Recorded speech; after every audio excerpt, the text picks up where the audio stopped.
இன்றே டவுன்லோட் செய்து உங்கள் ஃபேவரட் ஷோக்களை என்ஜாய் பண்ணுங்க. அண்ணன் உன் விருப்பம் தான்னு சொல்லிட்டான்.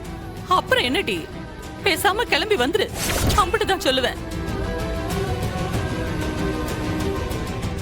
வீரா, இது ஓ வாழ்க்கத்தா. கொஞ்சம் நல்ல யோசனை பண்ணி முடிவு பண்ணு. நான் சொல்றத கேளு. நீயும் சிவபாலனும் பெர்ஃபெக்ட்டான கப்பல், மேட் ஃபார் ஈச் அதர். படிப்புலயும் சரி, அறிவிலையும் சரி, ரெண்டு பேரும் ஈக்குவல்.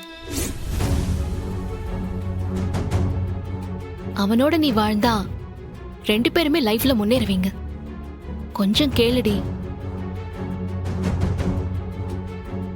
வீரா, நான் சொல்றேன் டி, நிச்சயமா உனக்கு சிவபாலனை பிடிச்சிருக்கு. ஆனா நீ அத அண்ணனுக்காக மறைக்கிற.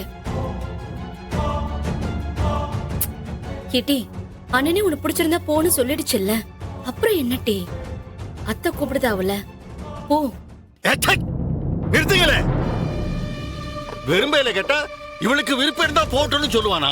இவளை கேட்டா அண்ணன் சொன்னதான் போவேன்னு சொல்லுவானா? என்னல இது? என்ன எல்லாரும் என்னென்னவோ பேசி ஏன் மண்டை உருட்டுதீங்களாங்க?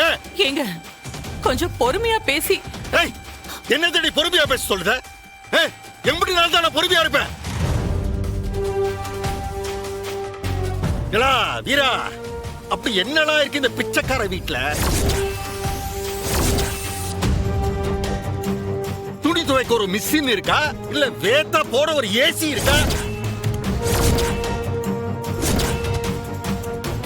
என்னவோ எலி குடஞ்சு வச்ச மாதிரி ஒரு வீடு, ஒரு காசா எண்ணி எண்ணி செலவு பண்ற மாதிரி ஒரு பிச்சைக்கார வாழ்க்கை.